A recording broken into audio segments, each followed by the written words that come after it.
Hi friends, welcome back to my channel. तो आज हम बना रहे हैं ट्रेंडिंग ट्रेन मूविंग केक जो बहुत ट्रेंड में है। और ये केक मैंने विहान के 3rd बर्थडे को बनाया था। उसे बहुत पसंद आया था, बहुत खुश हुआ था वो। विहान का बर्थडे फेब में आता है और मैं वीडियो अभी अपलोड कर रही हूँ, तो थोड़ा लेट हो चुका है वीडियो अपलोडिंग के लिए, इसलिए आपसे माफ़ी चाहती हूँ। और वीडियो बहुत लंबे होने वाली है, तो बिल्कुल भी टाइम वेस्ट ना करते हुए हम वीडियो को स्टार्ट करते हैं।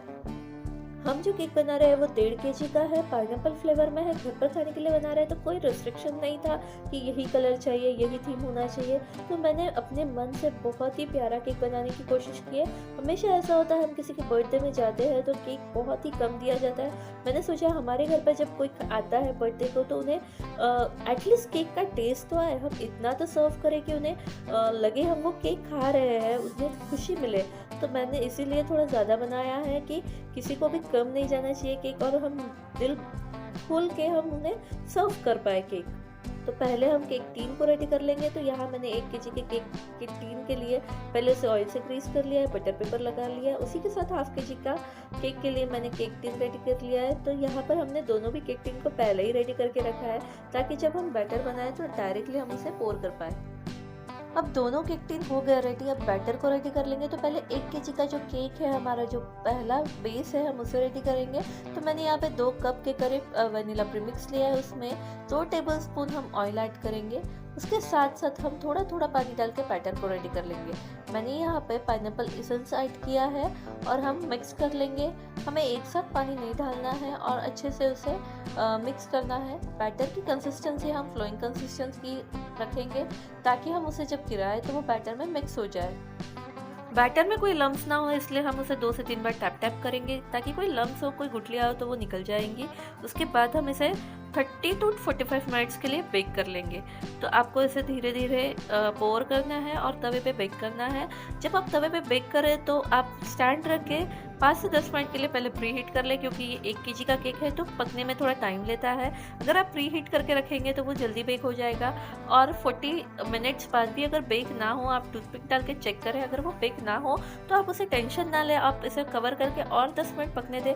बहुत ही इजीली वो बेक हो जाएगा। कभी कभी प्रीमिक्स पे डिपेंड होता है, कोई प्रीमिक्स के केक जल्दी बेक हो जाते हैं और कभी कभी 45 मिनट्स में भी बेक नहीं होते। तो आप उस चीज़ों का कोई टेंशन ना लें, आप उसे कवर करके फिर से 10 मिनट के लिए पका लें। बहुत ही अच्छे से केक बेक हो जाएगा। आप नाइफ़ या टूथपिक डाल के चेक करें। अगर नाइफ़ या टूथपिक क्लीन निकलती है तो हमारा केक अच्छे से बेक हो गया, ये समझे। अब हम सेकेंड ½ kg का बैटर रेडी कर लेंगे। तो मैंने यहाँ पे 1 कप के करीब प्रीमिक्स लिया है, उसमें 1 टेबलस्पून ऑयल डाला है। सेम प्रोसीजर हमें फॉलो करनी है। थोड़ा थोड़ा पानी डाल के हम बैटर को रेडी कर लेंगे। बैटर की कंसिस्टेंसी हमें कैसे रखनी है, ये सब मैंने इसके पहले वाले स्पॉन्ज के बारे में बताया है। यहाँ पर मैं पाइनएप्पल एसेंस ऐड कर रही हूँ। बैटर रेडी हो चुका है। अब हम इसे केक टिन में ट्रांसफ़र कर लेंगे और उसे भी हम 30 to 35 मिनट्स के लिए लो फ्लेम पे बेक कर लेंगे। अब जब तक हमारे केक बेक हो रहा है, हम व्हिपिंग क्रीम रेडी कर लेंगे। तो मैंने यहाँ पे ½ kg के केक के लिए 1 कप और 1 kg के केक के लिए 2 कप ऐसे व्हिपिंग क्रीम हमने अलग अलग पतीले में निकाल ली है। आप देख सकते हैं मैं इस तरह से स्टोर करती हूँ, एयर टाइट कंटेनर में व्हिपिंग क्रीम को स्टोर करती हूँ, और फ्रीज़र में आप भी इसी तरह से क्रीम को स्टोर कर सकते हैं। क्रीम को हमें जब भी यूज़ करना है उसके कुछ देर पहले ही हमें उसे फ्रीज से बाहर निकाल के रखना है, ताकि वो रूम टेम्परेचर पे आ जाए और उसमें कोई आइस क्रिस्टल हो तो वो थोड़ा लिक्विड फॉर्म में हो जाए। उसके बाद हम इसे बीट करेंगे। तो बीट करने के लिए आपको पहले 1 से 2 मिनट के लिए लो स्पीड पे बीट करना है। उसके बाद ही धीरे धीरे करके आपको बीटर की स्पीड बढ़ानी होगी। आप एकदम से उसकी स्पीड ना बढ़ाएं। एक एक करके हम दोनों पतीले की क्रीम को बीट कर लेंगे सॉफ्ट पिक आने तक, और हम इसे फ्रीज में स्टोर करेंगे जब तक हमारा केक रेडी नहीं हो जाता है, तब तक। अब हमारे दोनों केक स्पॉन्ज बनके रेडी हो चुके हैं। हम नाइफ डाल के चेक करेंगे, बहुत ही क्लीन निकल रही है, कहीं पर भी चिपक नहीं रही है। तो परफेक्ट हमारे केक के स्पॉन्ज बनके रेडी है। अब हम नाइफ की मदद से उसके एजेस को फ्री कर लेंगे और ठंडा होने के बाद डिमोल्ड कर लेंगे। अब हम केक टीन को उल्टा करके इस तरह से डिमोल्ड कर लेंगे। आप देख सकते हैं बहुत ही परफेक्ट हमारा केक निकला है, कहीं पर भी चिपका नहीं है, अच्छे से फूला है, बहुत सॉफ्ट है। आप देख सकते हैं इस तरह से हम दूसरा केक को भी डिमोल्ड कर लेंगे। सेम प्रोसेस को फॉलो करते हुए हमने एजेस को फ्री करते हुए दूसरा केक टीन में से भी स्पॉन्ज को निकाल लिया। आप देख सकते हैं स्पॉन्ज कहीं पर भी चिपका नहीं है, बहुत अच्छे से फूला है, बहुत सॉफ्ट स्पॉन्ज हमारा बनके रेडी हो चुका है। अब हम आपको दिखाएंगे 1.5 kg का ये दोनों स्पॉन्ज हमारा बहुत परफेक्टली बेक हुआ है। अब हम इसकी लेयर कट कर लेंगे। एक एक करके हम दोनों स्पॉन्ज की लेयर्स को कट कर लेंगे। तो पहले हम नाइफ से मार्क कर लेंगे, फिर मार्किंग किए हुए एजेस पे थ्रेड को रखकर अपोजिट साइड खींचते हुए हम केक की लेयर्स कट कर लेंगे। आप जब थ्रेड से लेयर कट करते हैं तो बहुत ही इवन हमारी लेयर कट होती है, आप देख सकते हैं। अगर आप बिगनर है तो बहुत ही इजी प्रोसेस है ये लेयर कट करने की, आप इसे फॉलो कर सकते हैं। इवनली सारी लेयर्स कट हो जाएगी और आपको कोई भी तकलीफ नहीं होगी लेयर कट करते हुए। तो हमारी दोनों स्पॉन्ज की लेयर कट हो चुके हैं। अब हम आगे बढ़ते हैं। सबसे पहले हम हाफ के जी के केक को रेडी कर लेंगे। तो मैंने यहाँ केक बोर्ड पे क्रीम लगा ली है, जिससे केक हमारा स्टिक हो जाएगा, हिलेगा नहीं। उसके बाद हम केक की फर्स्ट लेयर रखेंगे, उसे शुगर सिरप से सोक कर लेंगे। उसके बाद हम क्रीम की एक लेयर लगा लेंगे और पाइनएप्पल क्रश ऐड करेंगे। क्रीम की हम बहुत ही थीन लेयर लगाएंगे। अगर कस्टमर बोलते हैं कि हमें क्रीम बहुत पसंद है, आप क्रीम ज़्यादा यूज़ कीजिए, तभी हमें क्रीम की ज़्यादा यूज़ करना है, नहीं तो हमें क्रीम की बहुत ही थीन लेयर लगानी है। उसके बाद हम यहाँ पे पाइनएप्पल क्रश ऐड करेंगे। क्रश को हमें इवनली स्प्रेड करना है, उसका बहुत ही अच्छा टेस्ट आता है। उसके बाद हम केक की टॉप लेयर रखेंगे, उसे शुगर सिरप से इवनली सोक करेंगे। उसके बाद हम क्रीम की फिर से एक थीन लेयर लगाएंगे। उसके बाद हम पाइनएप्पल क्रश ऐड करेंगे। यही प्रोसेस हमें फॉलो करनी है और केक को रेडी करना है। अब हम केक की क्रम कोटिंग कर लेंगे। उसके बाद हम इसे 10 से 15 मिनट के लिए फ्रीज करेंगे। अब हम 1 केजी के केक को रेडी कर लेंगे। तो उसके लिए मैंने 1 केजी का जो बेस बोर्ड है उसे लिया है बड़ा वाला, उस पर थोड़ी सी क्रीम स्प्रेड की है ताकि जो केक है वो स्टिक हो जाए। केक की मिडल लेयर रखी है, उसे शुगर सिरप से सोक किया है। क्रीम की एक थीन लेयर लगाई है, पाइनएप्पल क्रश को ऐड किया है। सेम प्रोसेस हमें फॉलो करनी है। मैं वीडियो को थोड़ा फास्ट फॉरवर्ड कर रही हूँ क्योंकि प्रोसेस तो सेम है, वीडियो लेंथी हो जाती है। अब हम देख सकते हैं हमारा केक रेडी हो चुका है। हम केक की क्रम कोटिंग कर लेंगे और इसे 10 से 15 मिनट के लिए फ्रीज करेंगे। जब तक हमारा ये केक जो बेस है वो रेडी होता है, फ्रीज होता है, तब तक हम हाफ के जी के केक को रेडी कर लेंगे। तो हाफ के जी का जो केक है वो टॉप पे होने वाला है, तो उसे हम ब्लू कलर से डेकोरेट करेंगे। तो मैंने क्रीम में थोड़ा सा 2 से 3 ड्रॉप ब्लू कलर के ऐड किया, अच्छे से क्रीम को सेट कर लिया है। अब हम क्रीम की फाइनल कोटिंग कर लेंगे। आप देख सकते हैं बहुत ही इवन स्प्रेड होती है पाइपिंग बैग से क्रीम। अब स्पैचुला की मदद से इवन करते हुए फैलाते हुए हम फिनिशिंग दे देंगे। स्क्रैपर को कंटिन्यूस चलाते हुए फाइन फिनिशिंग आ जाएगी। हाफ के जी का बेस तो रेडी हो चुका है। अब हम इसे फ्रीज करेंगे। जो 1 के जी का बेस है हम उसे निकालेंगे और अब हम ट्रेन को सेट करेंगे। तो ट्रेन को सेट करने के लिए हमें जो बेस है उसे मिडल से कट करना होगा।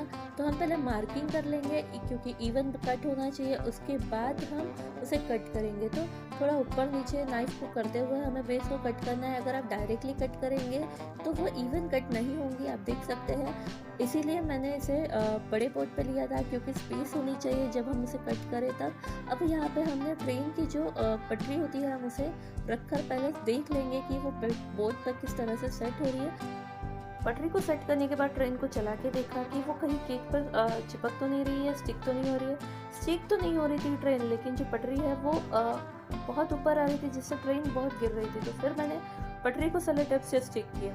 हम इंडियन मॉम्स ना देसी जुगाड़ से अपना काम निकाल ही लेते, तो हमारा सेलो टेप काम आ गया और हमारा इंजन चलना स्टार्ट हो गया। उसके बाद जब सेलो टेप से पटरी हमारी सेट हो गई तब हम केक को एक ही लाइन में इवनली, देख सकते हैं आप, नाइफ से मैंने इवन करने की कोशिश की है। इसी तरह आपको केक बेस को जो हमने डिवाइड किया है हाफ पोर्शंस में, उसे इवनली एक जगह पे एक पोजीशन पे लाना है। उसके बाद जो पोर्शन हमने कट किया है उसे भी हमें आइसिंग कर लेनी है सेम कलर से। लेकिन फिर भी पूरे डब्बे तो चल नहीं रहे थे, सिर्फ इंजन ही चल रहा था। तो ये जो प्रोसेस है ना ट्रेन चलाने की, वो पूरे केक बनाते हुए मैंने वही किया है। तो आपको ये आगे दिखेगा। अब पूरे केक को हमने 2 कलर में डिवाइड किया है। जो 1 केजी का बॉटम का बेस है हमने उसे येलो कलर में डिवाइड किया और टॉप का जो केक है उसे ब्लू कलर में डिवाइड किया। येलो कलर का जो बेस है हमारा वो रेडी हो चुका था। उसकी फिनिशिंग की तरफ ज़्यादा ध्यान नहीं दिया क्योंकि वहाँ पे हमें घास निकालनी थी। उसके बाद हमें जो सेकंड जो लेयर है केक की, जो सेकंड केक है, हमें जहाँ रखना था, जहाँ स्टिक करना था, वहाँ पर हम थोड़ी सी क्रीम लगा लेंगे ताकि केक का जो बेस बोर्ड है वो अच्छे से स्टिक हो जाए। उसके बाद धीरे धीरे हम सेकंड केक जो है हम उसे वहाँ पर रखेंगे, सेट करेंगे। ये केक ना बहुत बड़ा है और विहान बहुत छोटा है तो वो मुझे करने नहीं देता है। तो मैंने ये केक को 3 पार्ट में डिवाइड किया। जो स्पॉन्ज है वो मैंने दोपहर को ही रेडी करके रखा था। केक की आइसिंग जो है वो मैंने शाम को स्टार्ट कर दी थी, तो ये 7 से 8 बजे तक रेडी हो चुका था आइसिंग करके। तो ये जो ड्यूरेशन है उसमें क्रीम जो है वो थोड़ी स्टिफ हो गई थी, अच्छे से आइसिंग हो नहीं पा रही थी, बट उसे इग्नोर करते हुए मैंने कंप्लीट किया था। और ये जो अभी तक कंप्लीट हुआ है ये प्रोसेस मैंने 7 से 8 बजे तक कंप्लीट कर लिया था। उसके बाद हम शॉपिंग को गए, क्योंकि नेक्स्ट डे विहान का बर्थडे था, मुझे 1 डे 1 नाइट में ये सारी चीज़ें कंप्लीट करनी थी। अब जो केक का आगे का डेकोरेशन है ये मिडनाइट मतलब 11-12 के बाद का है। आप समझ सकते हैं विहान सो चुका है, 12 बज रहे हैं। उसके बाद हम आराम से बैठ के ये केक का डेकोरेशन किया है, कौन सा एनिमल कहाँ लगाना है ये सब हम दोनों ने बैठ के डिसाइड किया था। उसके बाद हम ग्रीन ग्रास कलर यूज़ करेंगे और ग्रास नोजल से हम वहाँ पर जहाँ जहाँ हमारा केक बोर्ड दिख रहा है हम उसे कवर कर लेंगे और ग्रासेस निकाल लेंगे। डेयरी मिल्क शॉर्ट्स आते हैं, उससे मैंने केक बनाया है, आप देख सकते हैं। इस तरह से केक का लुक देते हुए हमने पूरे केक को कवर किया है। लास्ट में लगाएंगे हम केक टॉपर, तो पापा की फरमाइश पे हमने लगाया जंगल थीम केक के टॉप पे। उसके बाद उन्हीं के चॉइस से हमने पूरे केक को डेकोरेट किया। जब आप शॉर्ट्स को स्टिक करें तो बहुत ही धीरे धीरे आपको स्टिक करना है, क्योंकि वो गिर जाते हैं, निकल जाते हैं, कहीं क्रीम निकल जाती है, तो बहुत सावधानी से आपको ये लगाना है। विहान के चॉइस के सारे एनिमल्स लगाए, विहान के चॉइस के सारे केक टॉपर लगाए, केक को रेडी किया। उसके बाद फिर हमारा मन किया कि ट्रेन एक बार चला के देखिए कि चलेगी या नहीं चलेगी, तो हमने फिर ट्राई किया। वही हुआ हमेशा की तरह, इंजन चला, बाकी डब्बे चले ही नहीं, लेकिन हमने उसे इग्नोर करते हुए, केक के लुक को ध्यान देते हुए उन सारी चीज़ों को इग्नोर किया। और जो केक बोर्ड दिख रहा है वाइट वाइट, उस पर हम फिर से मैंने यहाँ पे ग्रास नोजल से ग्रासेस निकाल लिया और केक बहुत ही प्यारा लग रहा था। ग्रास निकालने के बाद नहीं तो बहुत कुछ खाली खाली लग रहा था। उसके बाद ग्रासेस निकाले और केक कंप्लीट लगा। क्या आपको ये केक पसंद आया? आप हमें कमेंट करके बताइए। चलो तो अब विहान के बर्थडे की एक हल्की सी झलक देख लेते हैं, उसकी स्माइल देख लेते हैं। ट्रेन को देख के वो कितना खुश हुआ था आप देख सकते हैं, बहुत ही प्यारी स्माइल थी उसकी, बहुत खुश था। तो इसी तरह आप भी अपने बच्चों के सेलिब्रेशन को सेलिब्रेट कीजिए, कुछ ऐसे ही थीम केक बनाइए जिससे वो बहुत खुश होंगे। आपको मेरी रेसिपी कैसे लगी, आपको ये केक कैसा लगा, पसंद आया नहीं आया, कमेंट करके बताइए। फिर मिलेंगे ऐसे ही न्यू रेसिपीज़ के साथ, न्यू डिज़ाइंस के साथ। तब तक के लिए बाय बाय।